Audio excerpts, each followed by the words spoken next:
First day Cox's Bazar এসে আমরা stay করেছিলাম নীলিমা রিসোর্টে। সেখানে আমাদের রাতের খাবারটা কনফার্ম করে আমরা দুপুরে খাবার খাওয়ার জন্য বের হয়ে গিয়েছিলাম। লাঞ্চ করতে আমরা বিছানায়া ফুড জাংশনে গিয়েছিলাম, যেটা আমাদের রিসোর্ট থেকে 10 মিনিট দূরত্বে। কিন্তু আমরা যেহেতু টায়ার্ড ছিলাম জার্নি করে, তাই আমরা অটো দিয়ে গিয়েছিলাম। আসলে লং টাইম জার্নি করার পর আমাদের কারোর মধ্যেই হাঁটার এনার্জি ছিল না, সো আমরা অটো দিয়ে গিয়েছিলাম। আপনারা চাইলে হেঁটে আসতে পারবেন। আর এই রেস্টুরেন্টটা আমার এত বেশি ভালো লাগছে, এখানে ইন্টেরিয়র এত সুন্দর, অ্যাস্থেটিক একটা ভাইব দিচ্ছিল। আর এখানে ফুড লাজবাব ছিল একদম।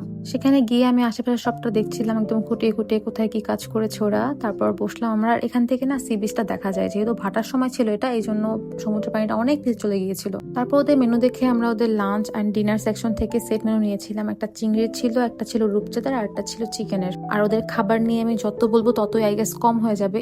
এগুলো এত বেশি মজা ছিল, আমার এখন এডিটিং করতে গিয়ে আবার ক্ষুধা লেগে গেছে।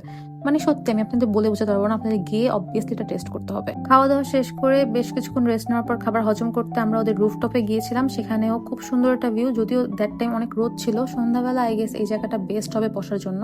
বিকেলে বা সন্ধ্যায় এখানে বসে এক কাপ কফি খেতে খেতে সানসেট দেখাটা মন্দ হবে না, কিন্তু আমাদের যেহেতু টাইম ছিল না আর সন্ধ্যাবেলা আমাদের অন্য কোথাও যাওয়ার প্রোগ্রাম ছিল, তাই আমরা সন্ধ্যাবেলা এই জায়গাটা স্কিপ করেছি।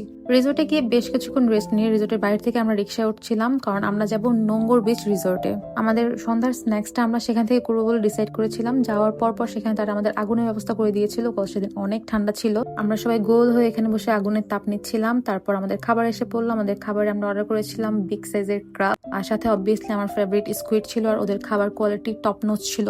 আপনারা যদি কক্সবাজার গিয়ে এই যে সি ফুড খাওয়ার স্ক্যামারদের থেকে বাঁচতে চান, অবভিয়াসলি আপনাদের এখানে আসতে হবে। ওদের খাবারগুলো খেয়ে বুঝতে পারছিলাম আমরা যে কতটা ফ্রেশ ছিল। তারপর আমরা তাদের ফেমাস কফিটা খেলাম, যেটা সত্যি খুব মজা ছিল। আমি জানি না আপনারা দেখে কতটুকু বুঝতে পারছেন, বাট এই কফিটা আসলে আমাদের জন্য তখন এসেনশিয়াল ছিল, তার উপর মজাও ছিল। সো একদম পরিবেশটা পুরো জমে গিয়েছিল। আমরা কফি খাচ্ছিলাম আর সামনে হচ্ছে আগুন ছিল, আগুনের তাপ নিচ্ছিলাম। আমাদের মনে হয়েছিল যে সেই সময়টা থেমে গেলে খারাপ হতো না। তারপরে এই তো আমরা এই বিচ রিসোর্টটা আশেপাশটা ঘুরে ঘুরে দেখছিলাম, অ্যান্ড অনেকটা সময় এখানে পার করার পর আমাদের রিসোর্টে আমরা ব্যাক করেছিলাম। রিসোর্টে আসতে আসতে আমাদের রাতের 12টা বেজে গিয়েছিল। সেখানে গিয়ে আবার আমরা রিসোর্টে ক্যারাম খেয়েছিলাম।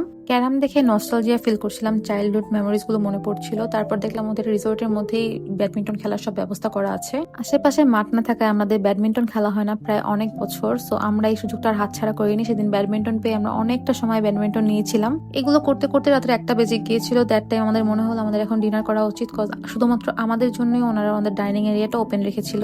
সেদিন রাতের খাবার ছিল হাঁসের মাংস ভুনা, চিকেন বারবিকিউ, পরোটা, সালাদ, সাথে ছিল কোল্ড ড্রিঙ্কস। আজ এই পর্যন্তই। সবাই খুব ভালো থাকবেন। আল্লাহ হাফিজ।